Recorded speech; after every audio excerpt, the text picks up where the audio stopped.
ज़बरदस्त चैप्टर है, बहुत ही ज़्यादा स्कोरिंग चैप्टर है। आप किसी भी बोर्ड से बिलोंग करते हैं, ठीक है, तो ये जो चैप्टर है सबसे ज़्यादा क्वेश्चन थ्योरेटिकल, न्यूमेरिकल और समझने लायक चैप्टर है। तो बहुत ही ज़्यादा ध्यान से सुनेंगे। क्या है ये चैप्टर? इस चैप्टर का जो नाम है ये है आय और रोज़गार का निर्धारण। ये जो चैप्टर है ये सभी स्टूडेंट्स का फेवरेट चैप्टर माना जाता है, क्योंकि बहुत ही ज़्यादा ऊपर से जाने वाला ये चैप्टर है। कुछ भी समझ में नहीं आता है, ठीक है। क्यों नहीं समझ में आता है?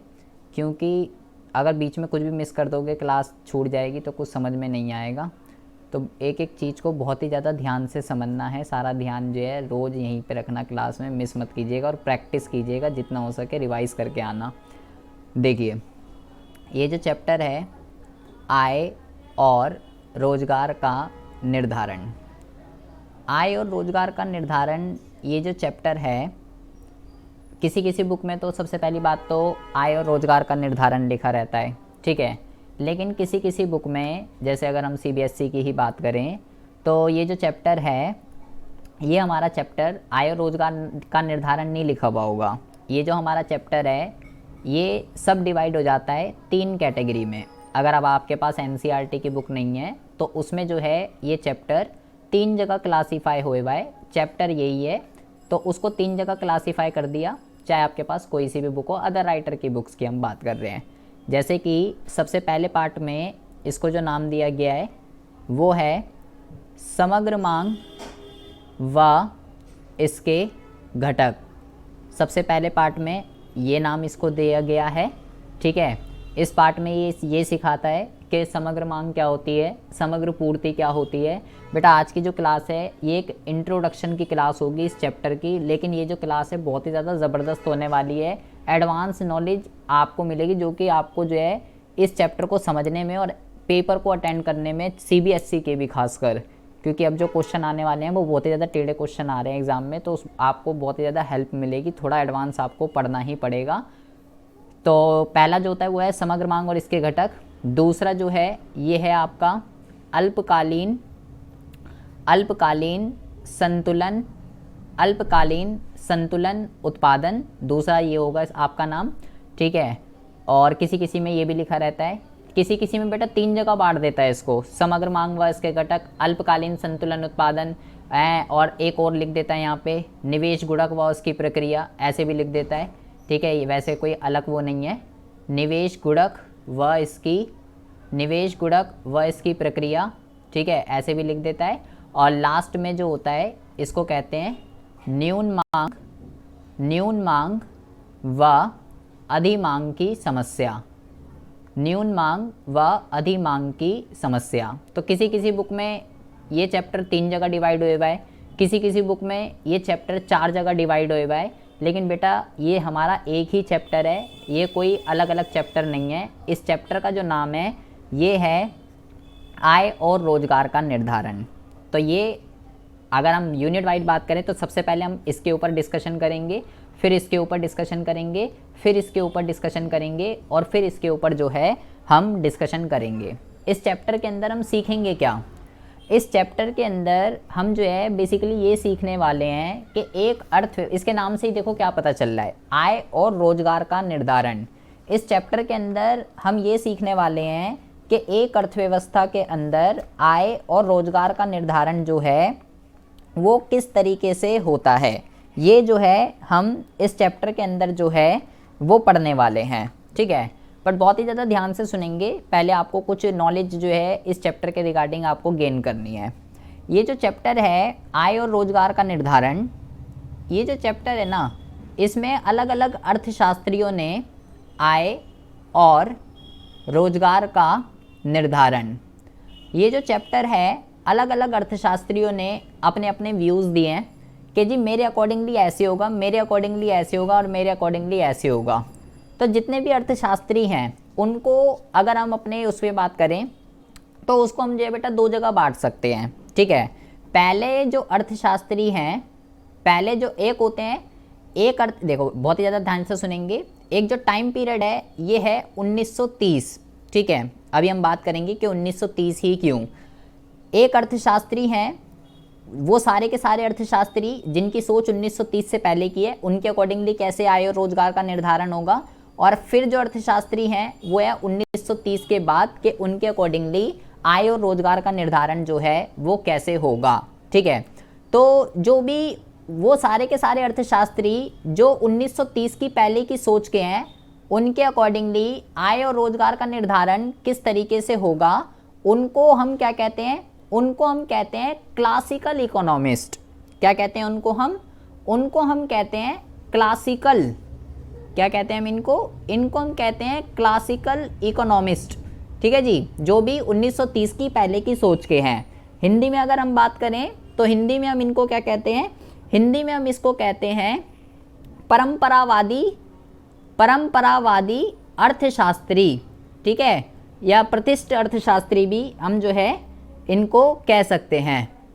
अच्छा जी, ठीक है जी, आ गई बात समझ में। और जो 1930 के बाद के हैं उसमें केवल एक ही अर्थशास्त्री का नाम आता है, जिसका नाम है बेटा किन्स। ठीक है, किन्स ऐसा भी लिखा हो सकता है, ऐसा भी लिखा हो सकता है, किन्स केंज ऐसा भी लिखा होता है, कहीं कहीं ऐसा भी लिखा होता है। तो ये सब बेटा एक ही है। ठीक है, किन्स, केन्स, केंज ये सब एक ही है। ये एक अर्थशास्त्री है, ठीक है, जिसने ही मैक्रो इकोनॉमी का फादर माना जाता है इसको, समष्टि अर्थशास्त्र का। ऐसा क्यों है, इसके रिगार्डिंग ज़रा हम बात करने वाले हैं।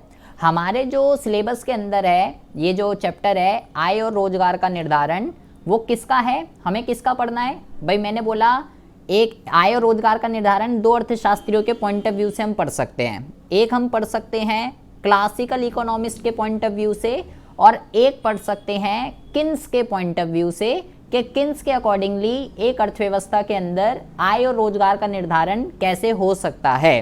ठीक है, मोस्टली हमें जो डीप से पढ़ना है वो पढ़ना है, ये हमें जो पढ़ना है किन्स का ही पढ़ना है। किन्स के अकॉर्डिंगली एक अर्थव्यवस्था के अंदर आय और रोजगार का निर्धारण जो है वो किस तरीके से होता है, यही हमें पढ़ना है, यही हमारे सिलेबस के अंदर है। बट किन्स के अकॉर्डिंगली कैसे एक अर्थव्यवस्था के अंदर आय और रोजगार का निर्धारण होता है, उससे पहले हमें ये पढ़ना पड़ेगा थोड़ी नॉलेज के लिए, ताकि हमें किन्स का जो है थोड़ा अच्छे से समझ में आ सके। उससे पहले हमको ये पढ़ना पड़ेगा कि इससे पहले के जो थोड़े अर्थशास्त्री थे वो क्या सोचते थे, उनके क्या विचार थे, उनके अकॉर्डिंगली अर्थव्यवस्था जो है किस तरीके से संतुलन में आती है। तो वो होते हैं क्लासिकल इकोनॉमिस्ट। देखो बेटा, बहुत ही ज़्यादा ध्यान से सुनेंगे। जो भी 1930 से पहले के जो अर्थशास्त्री थे ना, अगर हम क्लासिकल की बात करें, मोटा मोटा आपको ध्यान से सुनना है, जो आपके सिलेबस के अकॉर्डिंगली आपको समझने योग्य जो आपको ध्यान में रखना है। इल्मा बहुत ही ज़्यादा ध्यान से सुनेंगे। यहाँ पे देखेंगे, हम यहाँ पे लिखते हैं क्लासिकल इकोनॉमिस्ट। क्लासिकल इकोनॉमिस्ट जो है वो क्या सोचते थे कि एक अर्थव्यवस्था के अंदर कैसे इक्विलिब्रियम आता है, कैसे आय और रोजगार का निर्धारण होता है। तो सबसे पहली बात तो ये जो है एक पूंजीवादी अर्थव्यवस्था की बात करते थे। किसकी बात करते थे ये जो है एक पूंजीवाद अर्थव्यवस्था की बात करते थे। तो पूंजीवाद अर्थव्यवस्था कौन सी होती है? पूंजीवाद अर्थव्यवस्था जो है एक ऐसी अर्थव्यवस्था होती है, अर्थव्यवस्था कैसे लिखते हैं भाई, अर्थव्यवस्था देख लेना कैसे लिखते हैं। पूंजीवाद अर्थव्यवस्था एक ऐसी अर्थव्यवस्था होती है जिसके अंदर टोटल जो कंट्रोल होता है वो निजी क्षेत्रों के हाथों में होता है। जो उद्देश्य जो होता है ना, जो उद्देश्य जो होता है वो क्या होता है?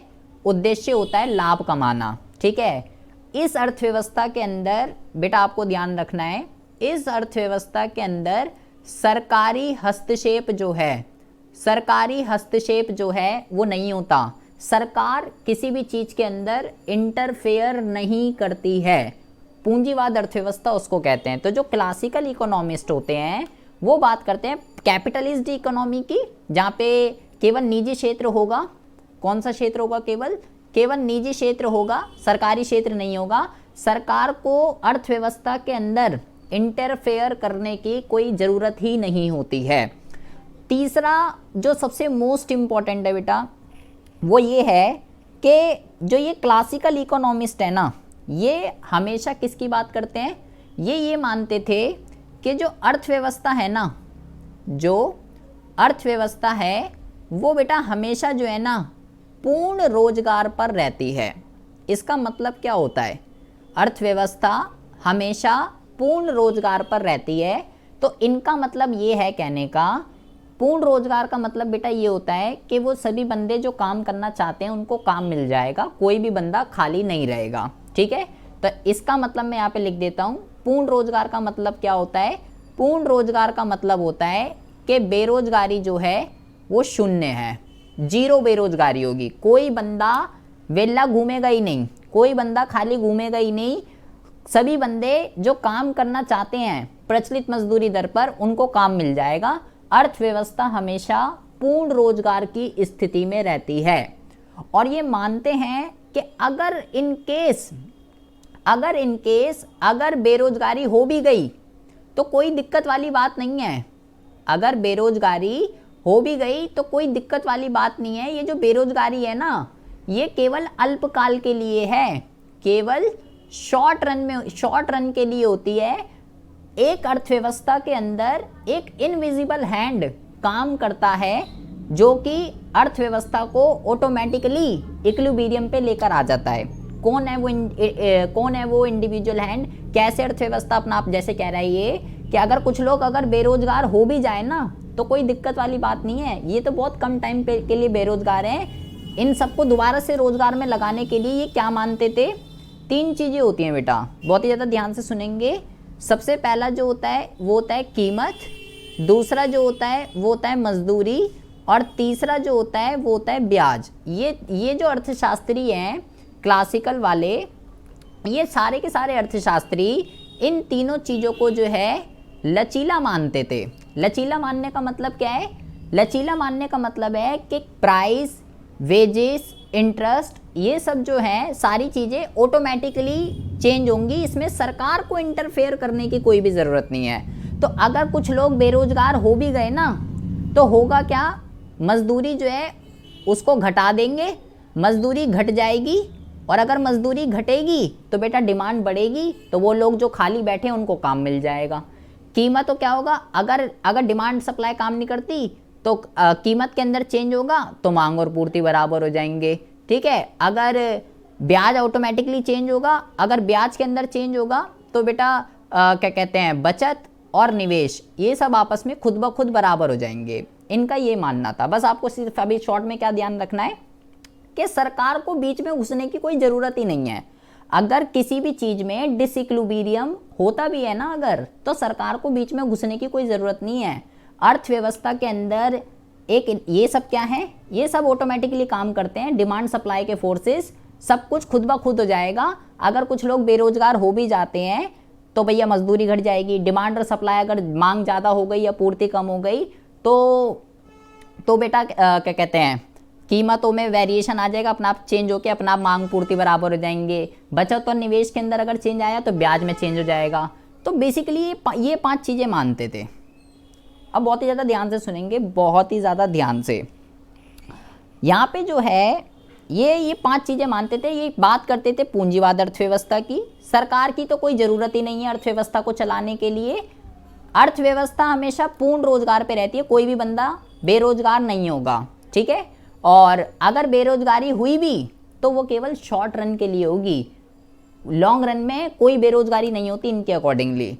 और कीमत, मजदूरी, ब्याज ये सब लचीले होते हैं। अगर कुछ भी होता है अर्थव्यवस्था के अंदर डिसइक्विलिब्रियम, तो ये तीनों फोर्सेस कुछ इस तरीके से काम करते हैं, ये तीनों फोर्सेस कुछ इस तरीके से काम करते हैं कि अर्थव्यवस्था जो है वो ऑटोमेटिकली जो है इक्विलिब्रियम पर आ जाए। सबसे पहला तो बेटा ये मानते हैं कि कीमत, मजदूरी और ब्याज ये तीनों जो हैं ये लचीले होते हैं, ये क्लासिकल मानते हैं। और छठा, ये 5वां पॉइंट बेटा इसका ये बहुत ही ज़्यादा इंपॉर्टेंट है, और तीसरा पॉइंट मोस्ट इंपॉर्टेंट है, और ये छठा पॉइंट इसका बहुत ही ज़्यादा इंपॉर्टेंट है। जो लास्ट पॉइंट है छठा, जिसके ऊपर क्लासिकल इकोनॉमिस्ट टिके हुए हैं, ये है बेटा, इसको कहते हैं, एक अर्थशास्त्री हैं जिनका नाम है JB से। इनका नाम है जेबी से। बेटा ध्यान रखना है, एग्जाम में पूछा जाता है ये क्वेश्चन, ठीक है। जेबी से ने एक अपना नियम निकाला, इन्होंने एक स्टेटमेंट दी। क्या स्टेटमेंट दी इन्होंने? ये कहते हैं कि पूर्ति जो है ना, पूर्ति अपनी मांग, पूर्ति जो है अपनी मांग, पूर्ति अपनी मांग स्वयं उत्पन्न करती है, स्वयं उत्पन्न करती है। ये इन्होंने स्टेटमेंट दी है, पूर्ति अपनी मांग स्वयं उत्पन्न करती है। ये स्टेटमेंट दी है इन्होंने कि भाई जो सप्लाई होती है ना, सप्लाई डिमांड को क्रिएट करती है। तो कभी कभार एग्जाम में पूछ लिया जाता है कि भैया ये किसने बोला है, ये कि पूर्ति अपनी मांग स्वयं उत्पन्न करती है। तो ये जो स्टेटमेंट दी गई है ये जेबी से ने दी है। अब इसका मतलब क्या है? इसका मतलब कुछ नहीं है बेटा, ये हम पढ़ के आ चुके हैं। पूरा का पूरा आय के चक्रीय प्रवाह की ये बात कर रहा है। आय का चक्रीय प्रवाह जो हमने पढ़ा था, अगर आपको याद हो कुछ, मैंने आपको बताया था सबसे पहले होता है उत्पादन, उत्पादन से होता है आय का सर्जन, और आय से क्या होता है? आय से होता है बेटा व्यय का सर्जन। अगर आपको याद हो, उत्पादन का मतलब क्या होता है? कितने गुड्स बने, वही तो पूर्ति है बेटा। जितने गुड्स बने, जितने रुपए के बने, मान लो 2 लाख रुपए के बने, तो फिर मैंने वहां पे आपको क्या बताया था? अब 2 लाख रुपए के गुड्स बने हैं मार्केट के अंदर, अर्थव्यवस्था के अंदर 2 लाख रुपए की वस्तुएं बिकने के लिए तैयार हैं। तो मैंने आपको क्या बताया था? ये जो आय का चक्रीय प्रवाह है किस मान्यता पर आधारित है? कि बचत नहीं हो रही, बचत नहीं हो रही यहाँ पे 2 सेक्टर के मॉडल के अंदर। तो जितने रुपए का उत्पादन होगा, मैंने आपको ये बताया था कि भाई आय जो है वो भी उतनी ही सर्जित होगी। अगर 2 लाख रुपए के गुड्स एंड सर्विसेज बने हैं तो उत्पादक को, परिवार क्षेत्र को उतनी ही फैक्टर ऑफ प्रोडक्शन देने पड़ेंगे। और अगर परिवार क्षेत्र के पास 2 लाख रुपए आए हैं तो वो डिमांड कितनी करेंगे? वो बेटा डिमांड भी 2 लाख रुपए की करेंगे, पूरे के पूरे 2 लाख रुपए खर्च कर देंगे, अपने पास 1 रुपया भी सेव नहीं करेंगे। क्योंकि जो आय का चक्रीय प्रवाह है वो किस उसके ऊपर बेस है? कि भाई यहाँ पे बचत नाम की कोई चीज़ नहीं है। उपभोक्ता के पास जितने भी पैसे आ रहे हैं वो सारे के सारे पैसे खर्च हो जाएंगे। तो ये स्टेटमेंट क्या है बेटा? पूर्ति अपनी मांग स्वयं उत्पन्न करती है। कि अगर 2 लाख रुपए की वस्तु बनी है, व्यय का मतलब क्या है भाई? जब हम कोई डिमांड करते हैं, डिमांड कब? जब तक कुछ खर्चा ही नहीं करेंगे तब तक हम कुछ खरीद ही नहीं पाएंगे। तो व्यय कह लो या डिमांड कह लो, एक ही चीज़ है। अगर 2 लाख रुपए की पूर्ति हुई है तो भाई डिमांड भी 2 लाख की होगी। अगर 5 लाख की वस्तु बनेगी तो इससे आय का भी सर्जन 5 लाख का होगा और व्यय का भी सर्जन 5 लाख का होगा। तो पूर्ति कितने की हो रही है, ये डिमांड, इससे जो है मांग का पता लगेगा। इसलिए इन्होंने जो है जेबी से ने ये स्टेटमेंट दी कि पूर्ति बताएगी कि मांग कितनी है, मांग नहीं बताएगी पूर्ति कितनी है। पूर्ति जितनी होगी लोग उतनी डिमांड करेंगे, क्योंकि जितनी पूर्ति होगी उतनी ही आय का सर्जन होगा और उतना ही व्यय का सर्जन होता है। तो जेबी से का जो पूरा का पूरा नियम है वो आय के चक्रीय प्रवाह पर आधारित है। इन्होंने ये स्टेटमेंट दी है। तो क्लासिकल की जो थिंकिंग है ना बेटा, क्लासिकल की, वो इस मान्यता के ऊपर बेस है। ये 6 चीज़ें मानते हैं ये। चलो ठीक है, हो गई बात, मान लिया इनकी। लेकिन अब होता क्या है, अब बेटा बहुत ही ज़्यादा ध्यान से सुनेंगे। अब होता क्या है, सब कुछ बढ़िया चल रहा था, सब लोग क्लासिकल की बात मानते थे, हाँ जी सरकार को इंटरफेयर करने की ज़रूरत नहीं है, और अर्थव्यवस्था जो है वो हमेशा पूर्ण रोजगार पे रहती है, कोई भी बंदा कभी बेरोजगार नहीं होगा, और अगर हुआ भी तो शॉर्ट रन के लिए होता है, लॉन्ग रन में नहीं होता, क्योंकि कीमत ब्याज जो है सब जो है लचीले होते हैं। सब एक अर्थव्यवस्था के अंदर इनविजिबल हैंड काम करता है जो अर्थव्यवस्था को सब कुछ इक्विलिब्रियम पे कर देता है। लेकिन बेटा इनकी जो विचारधारा थी ना वो 1930 में फेल हो गई। क्यों हो गई? 1930 में क्या हुआ? 1930 के अंदर विश्व की महामंदी आई। क्या हुआ? 1930 के अंदर विश्व की महामंदी के नाम से जाना जाता है बेटा ये सन, ठीक है। इस सन में क्या हुआ? अच्छी अच्छी अर्थव्यवस्थाएं, अच्छी अच्छी कैपिटलिज्ड इकोनॉमी को महामंदी का सामना करना पड़ गया, महामंदी का। इस महामंदी के अंदर जो है क्या हुआ था, आपको सबसे पहले बेटा ये पता होना चाहिए, ठीक है।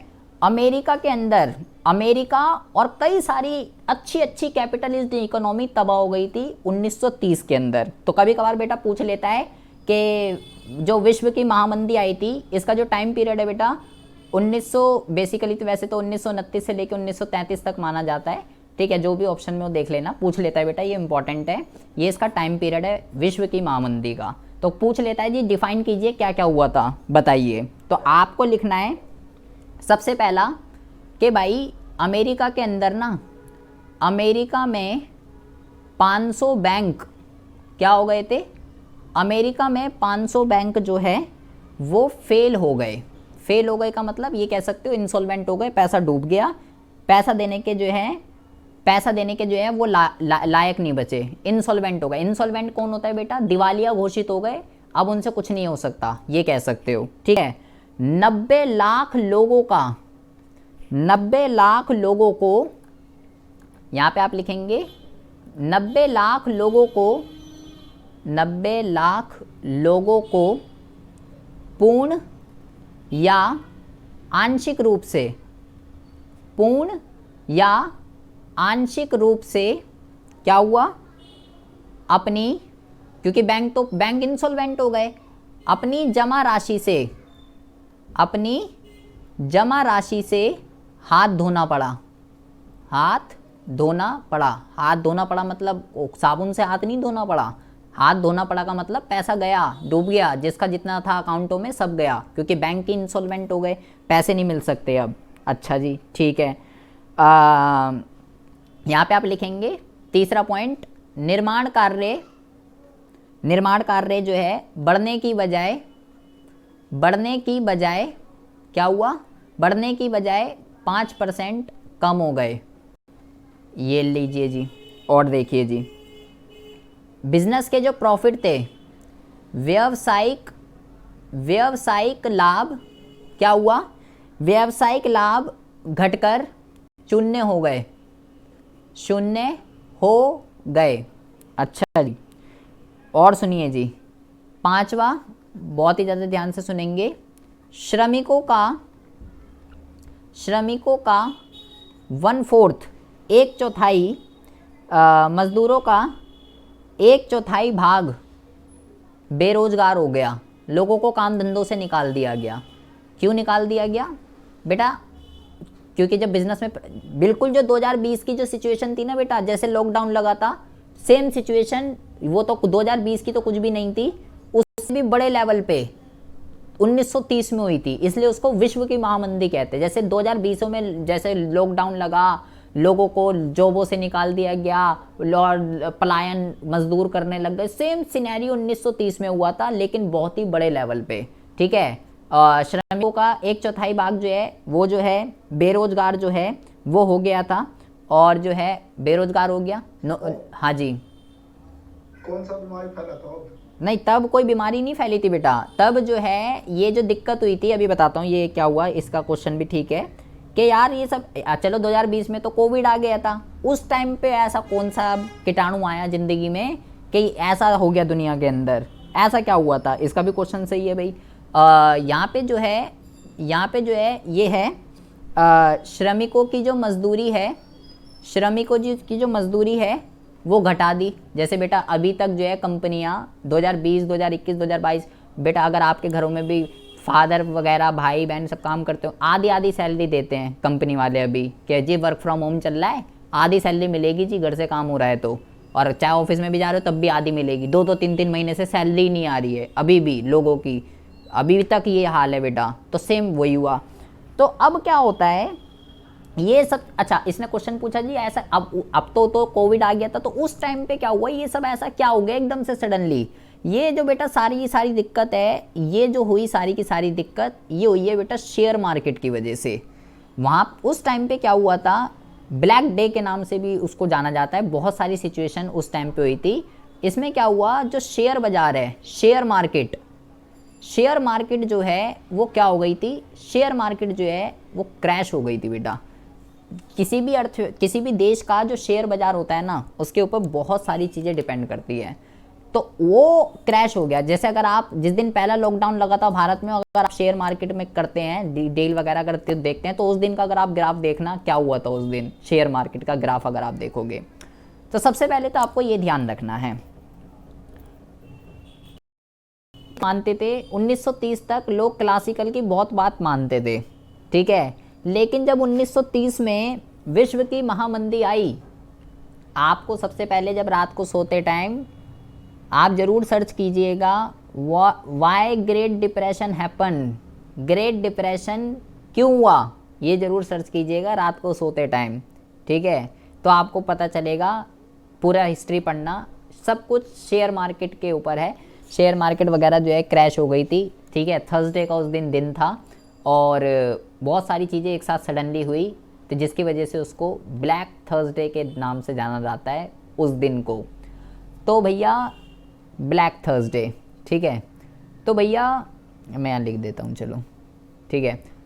बैंक फेल हो गए, बैंक इंसॉल्वेंट हो गए, लोगों का पैसा डूब गया, कोई पैसा जो है जो बिज़नेस चल रहे थे उनमें प्रॉफिट शून्य हो गए, लोग बेरोज़गार हो गए और भाई लोग लेबरों की मजदूरी घट गई, शेयर मार्केट क्रैश हो गई। जो सब बेटा 2020 के अंदर, जैसे पहले लॉकडाउन जब लगा था, जैसे लोगों को बेरोज़गार लोगों की जॉबें हट गई, लोगों के पास खाने के लिए पैसे नहीं थे, लोग भुखमरी से मर रहे थे, जो सिचुएशन सेम 2020 के अंदर हम लोगों को फेस करनी पड़ी है, वही सेम सिचुएशन उससे भी बड़े लेवल पे 1930 में लोगों को फेस करनी पड़ गई थी। अब होता क्या है, ये जब सिचुएशन हुई, अब बहुत ही ज़्यादा ध्यान से सुनो। अभी मैंने ऊपर आपको क्या बताया, मैंने आपको बोला कि भाई क्लासिकल क्या कहते थे कि जी सबसे पहली बात तो पूंजीवाद अर्थव्यवस्था की बात होगी, ठीक है। दूसरा बेटा ये सबसे इंपॉर्टेंट बात कहते थे कि भाई सरकार को बीच में घुसने की कोई ज़रूरत नहीं है, अर्थव्यवस्था खुद ब खुद चलती है, सरकार को इंटरफेयर नहीं करना पड़ता, सरकार अपना काम काज करे, अर्थव्यवस्था तो अपना आप चलेगी। अर्थव्यवस्था हमेशा पूर्ण रोजगार पे रहेगी, कोई भी बंदा बेरोजगार नहीं रहेगा, और अगर बेरोजगारी हुई तो वो केवल शॉर्ट रन के लिए होगी, अपना आप ठीक हो जाता है सब कुछ। कैसे अपना आप ठीक हो जाएगा, अर्थव्यवस्था के अंदर एक जो है इनविजिबल हैंड जो है काम करता है। इस चीज़ को, ये जो कीमत मजदूरी ब्याज ये सब लचीले होते हैं, इस चीज़ को बेटा एडम स्मिथ ने जो है अदृश्य हाथ का नाम दिया है। क्या कहते हैं इसको, अदृश्य हाथ, इनविजिबल हैंड। जैसे मिस्टर इंडिया होता है ना, मिस्टर एक्स मिस्टर इंडिया, तो ऐसे ही एडम स्मिथ जो कि फादर हैं इकोनॉमिक्स के, ठीक है। तो एडम स्मिथ ने इस चीज़ को जो है, उन्होंने अपनी एक बुक भी लिखी थी, उन्होंने इस चीज़ को अदृश्य हाथ का नाम दिया था कि सरकार की कोई ज़रूरत नहीं है, अर्थव्यवस्था में सब कुछ ऑटोमेटिकली रन होता है। और ये जेबी सिंह ने भी बोला कि जी जितनी पूर्ति होगी उतनी जो है मांग उत्पन्न होगी। अब होता क्या है, उस दिन थर्सडे वाले दिन, ब्लैक थर्सडे 1930 के दिन, जब ये सारी चीज़ें होती हैं, अब भाई लोग हो गए बेरोजगार, लोगों के काम धंधे से निकाल दिया गया, लोगों की श्रमिक घटा दी गई, शेयर मार्केट क्रैश हो गया, बिजनेसों के अंदर प्रॉफिट जीरो हो गया, लोगों का पैसा डूब गया, लोग बैंक जो है लोन नहीं दे रहे, बैंक इंसॉल्वेंट हो गए, ये सब चीज़ें हो गई उस दिन। अब हुआ क्या बेटा, क्लासिकल जो सोचते थे उसका अपोजिट हो गया, जो क्लासिकल सोचते थे उसका अपोजिट हो गया। क्या, उन्होंने बोला भाई बेरोजगारी नाम की तो कोई चीज़ ही नहीं होती अर्थव्यवस्था के अंदर, अर्थव्यवस्था हमेशा पूर्ण रोजगार पे रहती है, और अगर बेरोजगारी हुई भी तो सब कुछ अपना आप ठीक हो जाएगा, सरकार को बीच में घुसने की ज़रूरत नहीं है। लेकिन जब उस दिन थर्सडे वाले दिन ये हुआ, 1930 में आए, अक्टूबर 1930 का टाइम था, और थर्सडे का उस दिन था। अब जिस दिन ये हुआ, सब कुछ 3-4 साल तक, जैसे हमें हो गए ना बेटा 2020, 21, 22 अभी तक ये सिचुएशन फेस कर रहे हैं, 3 साल से हो गए बेटा, तो ऐसे ही 2-3 साल तक अर्थव्यवस्था को इस सिचुएशन से जूझना पड़ा, और लोग हो गए बेरोजगार। वो कहते थे बेरोजगारी तो होएगी नहीं, और बेटा बेरोजगारी हो गई उस टाइम पे। वो कहते थे कि सरकार को तो बीच में इंटरफेयर करना ही नहीं पड़ेगा, ये कीमत मजदूरी ब्याज सब कुछ अपना आप काम करते हैं, सब कुछ अपने आप हो जाएगा। लेकिन जब ये सब हुआ तो बेटा सब कुछ हुआ ही नहीं, एडजस्टमेंट, कीमत मजदूरी ब्याज सबने काम करना बंद कर दिया, और सरकार को बीच में इंटरफेयर करना पड़ गया। सरकार को, अर्थव्यवस्था को इस सिचुएशन से बाहर निकालने के लिए सरकार को बीच में इंटरफेयर करना पड़ गया, अपना आप कुछ हुआ ही नहीं।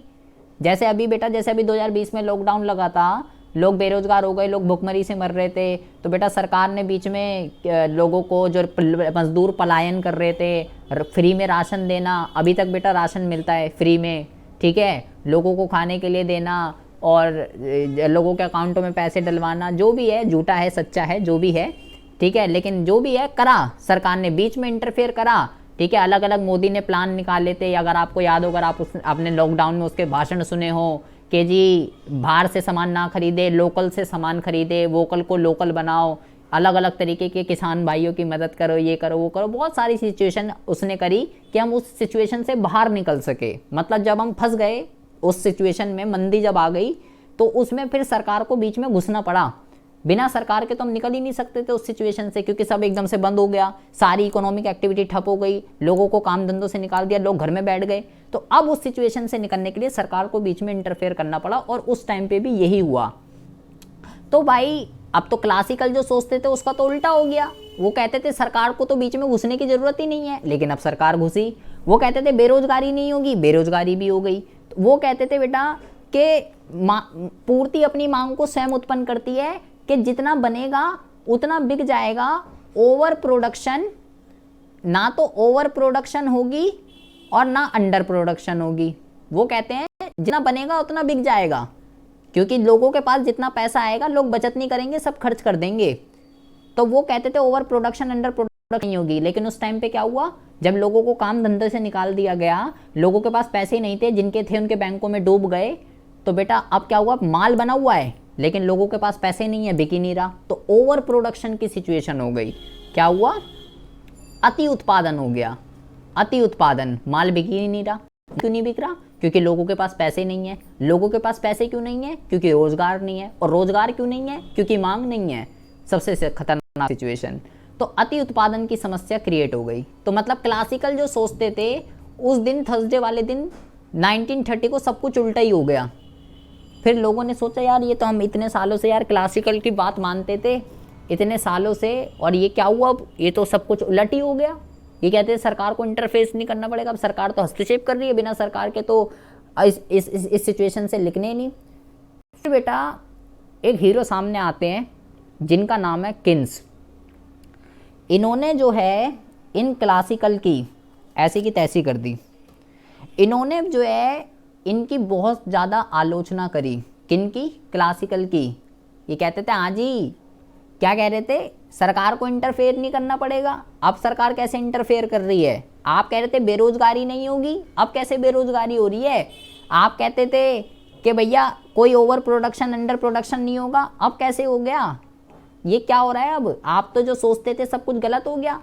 किन्स ने इनकी बहुत ज़्यादा आलोचना करी, बहुत ही ज़्यादा आलोचना करी। और इन्होंने उसके बाद 1936 में जब ये सब खत्म हुआ, 1933 में जब ये खत्म हुआ सरकार को इंटरफेयर करना, उसके बाद 1936 में इन्होंने जो है बेटा एक अपनी बुक लिखी। इस बुक का नाम है, बहुत ही फेमस बुक है बेटा ये, इस बुक का नाम है जनरल थ्योरी ऑफ एम्प्लॉयमेंट। ये सब एग्जाम से जाते हैं, इसको ध्यान रखिएगा। General theory of employment, interest and money. ये इन्होंने एक बुक लिखी 1936 में, general theory of employment, interest and money.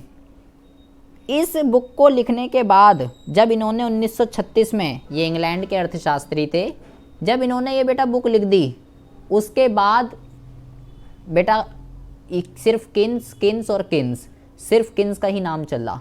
और जब से इन्होंने ये बुक लिखी है तब से बेटा इन्होंने बताया कि भाई ये क्लासिकल जो बोलते थे सब गलत है, ऐसा कुछ नहीं होता कि सरकार को इंटरफेयर नहीं करना पड़ता और अर्थव्यवस्था हमेशा पूर्ण रोजगार पे रहेगी। इन्होंने बिल्कुल इसका अपोजिट बोला। आलोचना का मतलब क्या होता है, बिल्कुल इसका अपोजिट, इनको गलत प्रूफ किया।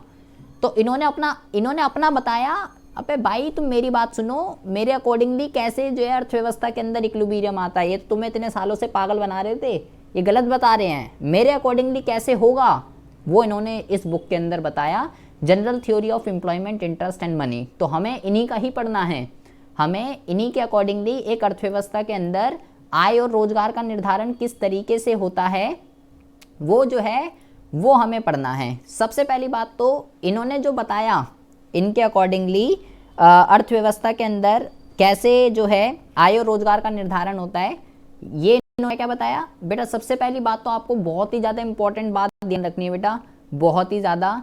इन्होंने जो अपना सिद्धांत जो बताया है वो जो है ना बेटा, वो अल्पकाल के ऊपर आधारित है।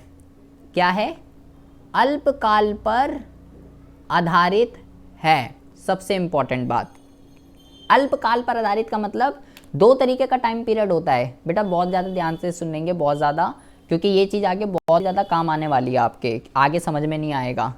अल्पकाल का मतलब होता है ये जो बात करते हैं ना, बहुत ही कम टाइम पीरियड की बात करते हैं, ये लंबे समय की बात नहीं करते। मैं ये ऐसा नहीं है 20-30 सालों की बातें कर रहा है, ये बात करते हैं बहुत ही कम टाइम की। इनका मानना है कि भैया बात ऐसी है, घर जैसी है, लॉन्ग टर्म में किसने दुनिया देखी है, लॉन्ग टर्म में हम सब मर जाते हैं, हम बात कर रहे हैं शॉर्ट रन की, लंबे समय में कोई नहीं जीता, हम सब मर जाते हैं। तो इनका जो मॉडल है या इनका जो सिद्धांत है बेटा, जो इन्होंने बताया कि मेरे अकॉर्डिंगली कैसे होगा, ये अल्पकाल पर आधारित है, इनकी सबसे बड़ी वो। दूसरा भाई सरकार को हस्तक्षेप करना पड़ेगा, सरकार को हस्तक्षेप करना पड़ेगा, जबकि वो क्या कहता था, वो कहता था सरकार को हस्तक्षेप नहीं करना पड़ेगा। तीसरा सबसे मोस्ट इम्पॉर्टेंट, वो क्या कह रहे हैं कि जी सरकार की ज़रूरत ही नहीं है अर्थव्यवस्था को चलाने के लिए, सरकारी हस्तक्षेप की कोई ज़रूरत ही नहीं है, अर्थव्यवस्था अपना आप चलती है। लेकिन उन्होंने बोला नहीं, सरकारी हस्तक्षेप तो बहुत ही ज़्यादा ज़रूरी है। वो कह रहे हैं अर्थव्यवस्था हमेशा पूर्ण रोजगार पर रहती है। तो किन्स कहता है ऐसा कुछ नहीं है भाई। अब क्या हुआ 1930 में, उस दिन क्या हुआ, सब बेरोजगार हो गए, इतने सालों से लोग बेरोजगार हैं, लोगों को काम नहीं मिल रहा, बेरोजगारी रह गए। वो कह रहे थे अगर बेरोजगारी होएगी तो शॉर्ट टर्म के लिए होगी, अपना आप सब ठीक हो जाएगा, इनविजिबल हैंड सब कुछ ठीक कर देगा। लेकिन उस टाइम पे ऐसा हुआ ही नहीं कुछ, सब कुछ अपने आप ठीक ही नहीं हुआ, तो बेरोजगारी हो गई उस टाइम पे। तो इनके अकॉर्डिंगली जो अर्थव्यवस्था है ना, इनके अकॉर्डिंगली जो अर्थव्यवस्था है वो बेटा हमेशा पूर्ण रोजगार पे नहीं रहती है। अर्थव्यवस्था जो है वो पूर्ण रोजगार पे नहीं, पूर्ण रोजगार पे नहीं, इन्होंने ये बेटा प्रूफ करके दिखाया है कि अर्थव्यवस्था जो है पूर्ण रोजगार से कम या पूर्ण रोजगार से अधिक कहीं पे भी इक्विलिब्रियम पे हो सकती है। खासकर यहाँ पे पूर्ण रोजगार से नीचे अर्थव्यवस्था इक्विलिब्रियम पे रहती है। पूर्ण रोजगार का मतलब मैंने आपको क्या बताया बेटा, पूर्ण रोजगार का मतलब मैंने आपको क्या बताया है कि कोई भी बंदा खाली नहीं रहेगा, जीरो बेरोजगारी होगी, सब बंदे काम करेंगे, एक भी जो बंदा काम करना चाहता है प्रचलित मजदूरी दर पर सबको काम मिलेगा, कोई भी बंदा खाली नहीं घूमेगा, उसको कहते हैं पूर्ण रोजगार। तो इनके अकॉर्डिंगली ऐसा कुछ नहीं होता, अर्थव्यवस्था हमेशा पूर्ण रोजगार से नीचे इक्विलिब्रियम पे रहती है। इन्होंने ये प्रूफ करके दिखाया है, या ऊपर भी हो सकते हैं लेकिन मोस्टली नीचे ही होती है। इन्होंने ये प्रूफ करा और यही हम पढ़ेंगे कि ऐसा कैसे होता है। और सबसे इंपॉर्टेंट बात इन्होंने क्या बोला था, देखो क्लासिकल ने क्या बोला था, क्लासिकल पे आ जाते हैं। सबसे पहले इन्होंने बोला सरकारी हस्तक्षेप नहीं, वो कह रहा है सरकारी हस्तक्षेप है। वो कह रहा है अर्थव्यवस्था पूर्ण रोजगार पे रहेगी, वो कह रहा है पूर्ण रोजगार पे नहीं रहेगी। वो कह रहा है बेरोजगारी नहीं होगी, वो कह रहा है बेरोजगारी हुई, वो तो हुई ना, वो तो 1930 से लेकर 1933 तक बेरोजगारी हुई। ये कह रहे हैं ये जी तीनों नचीले हैं, वो कह रहा है भाई नचीले बचीले नहीं है। और सबसे इंपॉर्टेंट बात ये बेटा, जेबी से क्या बोलता है, जो बेटा क्लासिकल इकोनॉमिस्ट की जो सोच है वो जेबी से की उस पर आधारित है। बेस हैं बेटा, दो पिलर हैं ये दोनों, 5 और 6 क्लासिकल के। जेबी से क्या कह रहा है, पूर्ति अपनी मांग स्वयं उत्पन्न करती है। तो इन्होंने बोला जितना बनेगा उतना बिकेगा। लेकिन किन्स क्या कहता है, किन्स कहता है मांग पूर्ति का सर्जन करती है, मांग पूर्ति का सर्जन करती है, मांग पूर्ति का सर्जन करती है, पूर्ति मांग का सर्जन नहीं करती। जितना बनेगा उतना भाई वो तो ये मान रहे हैं कि भाई लोगों के पास जितना पैसा आएगा, लोगों के पास जितना पैसा आएगा वो जो है लोग सब खर्च कर देंगे, लोग अपने पास बचत नहीं करेंगे। ठीक है, 1929 से लेके 1933 लिख सकते हो, ठीक है, 1929 से 1933 लिख सकते हो शिवम।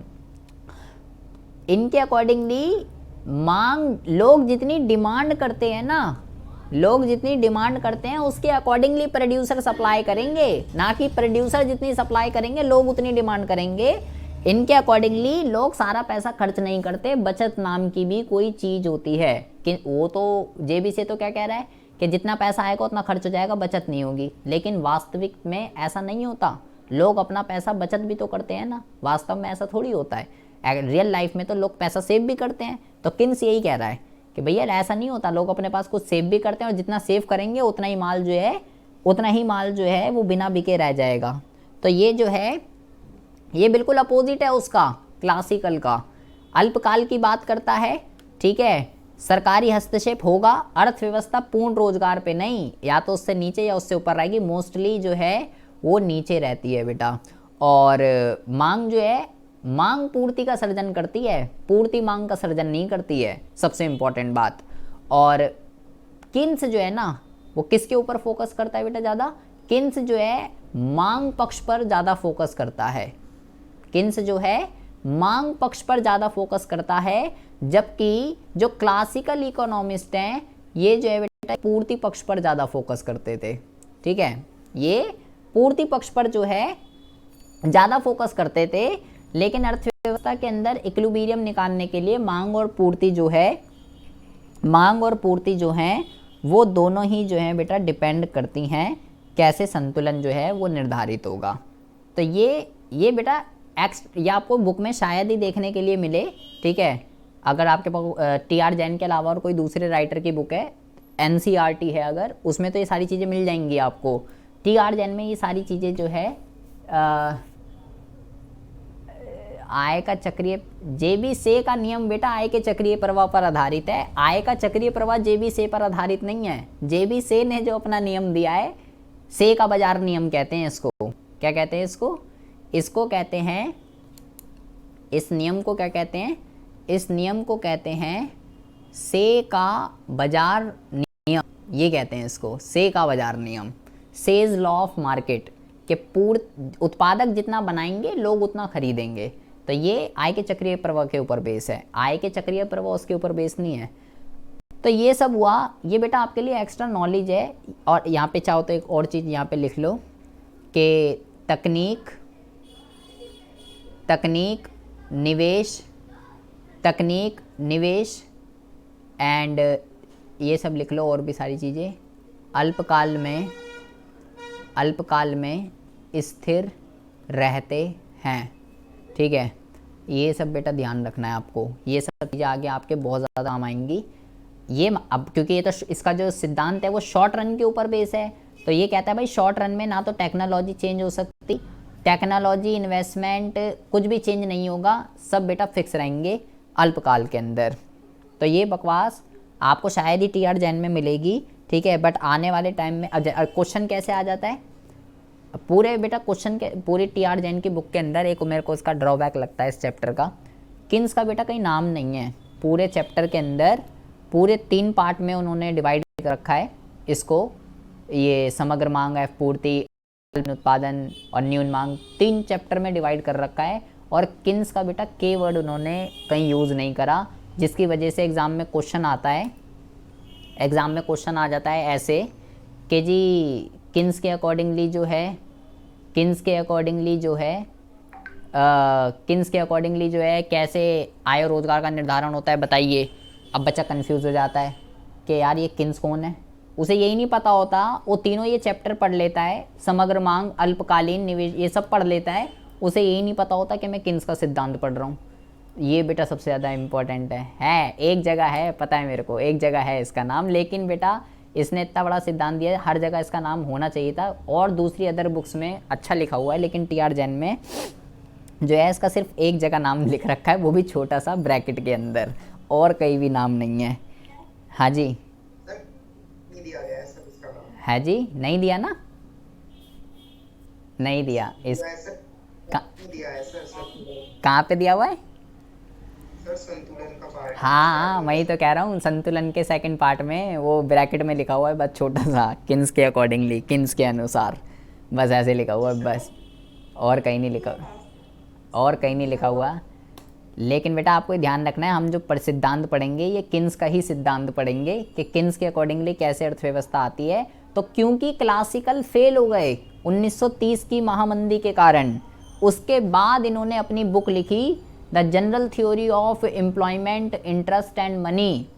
जब से इन्होंने ये बुक लिखी है तब से इसको बेटा किन्स का रिवॉल्यूशन, किन्स की क्रांति, समष्टि अर्थशास्त्र का उद्गव कह सकते हो। समष्टि अर्थशास्त्र के जो फादर हैं वो किन्स ही हैं, किन्स ने ही समष्टि अर्थशास्त्र को जन्मदाता माना जाता है, किन्स को ही, इन्होंने ही विकसित की है समष्टि अर्थशास्त्र। और ये सब 1930 में जो महामंदी आई थी, सब कुछ उसी की लेन देन है। तो आप जो है रात को सोते टाइम ज़रूर सर्च कीजिएगा कि what happen in great depression. तो ग्रेट डिप्रेशन में क्या हुआ था, oh why happen in great depression, what happen नहीं, व्हाट हैपन तो हमने पढ़ लिया कि क्या क्या हुआ था। बैंक फेल हो गए थे और लोगों का पैसा डूब गया, जैसे अब 1900 जैसे अभी 2020 में हुआ था। हाँ किन्स किंजियन बेटा बोला तो एक ही है ये सब। जैसे 2000 हाँ बोलो। सर हम्म। सर सारी कंपनियां पिट गए थे। जैसे अभी जो है, अगर मैं 2020 में मैं बोलूँ, जब लॉकडाउन लगा था पहले दिन, ठीक है, उसके बाद फिर लंबा चलता रहा 8 दिन 10 दिन 1 महीना 2 महीना। उस टाइम पे अगर बेटा कोई आपसे बोलता कि चल यार एक नई कंपनी खोलते हैं, कहीं निवेश करते हैं, तो क्या आप कर देते दिल खुश? नहीं सर, क्यों नहीं करते, क्या कहते आप? आप उसको क्या कहते हैं अगर जो बंदा आपके पास ऑफर डिमांड ही नहीं है। तो कहता है डिमांड ही मैं नहीं तू है। पागल वागल हो रहा है क्या, अरे वो कौन खरीदेगा अभी भाई, क्या चल रहा है दुनिया में, तुझे दिख नहीं रहा क्या, दुनिया मर रही है, तू कहाँ, तू कह रहा है बिजनेस करते हैं तू। तो जो है, तो जो है लोग फिर लोगों ने क्यों डिमांड, लोग देखो ये बेटा एक साइकिल होता है जो कुछ इस तरीके से चलता है, कुछ इस तरीके से चलता है। क्या कहते हैं, लोगों के यहाँ पे हम पढ़ रहे थे इसको, कहाँ गया, देखो लोगों के पास पैसा क्यों नहीं है, लोगों के पास पैसा इसलिए नहीं है क्योंकि भैया लोगों के पास काम धंधा नहीं है, रोज़गार नहीं है। पैसा क्यों नहीं है, क्योंकि रोज़गार नहीं है। रोज़गार क्यों नहीं है, क्योंकि डिमांड नहीं है। और डिमांड क्यों नहीं है, क्योंकि लोगों के पास पैसा नहीं है। तो ये बहुत खतरनाक साइकिल होता है जिससे अर्थव्यवस्था के लिए निकल पाना बहुत ही ज़्यादा जो है मुश्किल हो जाता है। तो ये हम सारी चीज़ें पढ़ेंगे, ये बकवास जो है शायद ही आपको जो है बुक में देखने के लिए मिले, बट ये बेटा ज़रूरी थी बहुत ज़्यादा। हाँ जी, ये सिर्फ, हाँ जी, शेयर मार्केट क्रैश क्यों करती है? शेयर मार्केट क्रैश इसलिए करती है, शेयर मार्केट के बारे में पहले बताओ, जानते हो सर आप? थोड़ी बहुत कॉमर्स शेयर के खरीद कॉमर्स थे। कॉमर्स के हो या आर्ट्स के हो? आर्ट्स के। आर्ट्स के। आर्ट्स के हैं तुम। अब आज रात को सोते टाइम ज़रूर सर्च करना, तो उसमें सब आ जाएगा कि भाई ये बंदा था, इस बंदे ने ऐसे ऐसे करा, ये शेयर इतने ज़्यादा, जब बल्क क्वांटिटी में जब कोई ऑर्डर लग जाता है ना, ठीक है, और कई सारे फैक्टर्स होते हैं, कोई गलत न्यूज़ आ रही हो, ठीक है, या कोई बंदा बहुत ज़्यादा शेयर जो है कुछ हो जाए, बड़ा कुछ जब हो जाता है, तो बेटा शेयर मार्केट क्रैश हो जाती है। जैसे जिस दिन पहला लॉकडाउन लगा था उस दिन शेयर मार्केट क्यों क्रैश हुई, क्योंकि जब सब लोग सेम तरीके से रिएक्ट करते हैं ना, जिन जिन लोगों का पैसा लगा हुआ होता है शेयर मार्केट के अंदर, तो शेयर मार्केट क्रैश हो जाती है। तो उस दिन अच्छी अच्छी कंपनियों के शेयर गिर गए। और शेयर मार्केट जो है वो किसी भी अर्थव्यवस्था का आधार होती है, क्योंकि भैया उसी से ही देश चलता है। तो जब वो क्रैश हो गई, अगर वो हरी हरी दिख रही है तो मतलब अर्थव्यवस्था, मिरर कहा जाता है उसको अर्थव्यवस्था का, उसकी आत्मा है, अर्थव्यवस्था की आत्मा होती है शेयर बाजार। तो अगर शेयर मार्केट में ठीक चल रहा है मतलब अर्थव्यवस्था भी ठीक चल रही है। अगर शेयर मार्केट लाल हो रही है पूरी, शेयर्स के प्राइस गिर रहे हैं, मतलब अर्थव्यवस्था में कुछ ना कुछ गड़बड़ी हो रही है, कुछ गलत हो रहा है, कुछ न्यूज़ आ चुकी है गलत। इनमें से दो, एक से बेटा ऐसा कुछ नहीं होगा, ऐसा कुछ नहीं होगा। ऑप्शन आपको बिल्कुल सही मिलेंगे, ठीक है। स्टार्टिंग जो हुई थी वो 1929 से ही हो गई थी, ऐसा कुछ नहीं। पीरियड आपको बिल्कुल ठीक मिलेगा, ऐसा कोई कंफ्यूजिंग पीरियड आपको नहीं मिलेगा। तो इसमें बेटा बहुत सारे क्वेश्चन बनते हैं जो आपने पढ़ी है, एक्स्ट्रा भी मैंने आपको पढ़ा दिया है। अब हम कल से जो है स्टार्ट करेंगे कि किन्स के अकॉर्डिंगली कैसे अर्थव्यवस्था इक्विलिब्रियम पर आती है, क्या ये समग्र मांग वगैरह, समग्र पूर्ति क्या होती है, ये सब जो है हम पढ़ेंगे नेक्स्ट क्लास के अंदर। बट ये मैं आपको शीट भेज दूँगा, ये एक बार आप पढ़ के ज़रूर आइएगा, ये इम्पॉर्टेंट है, ठीक है जी।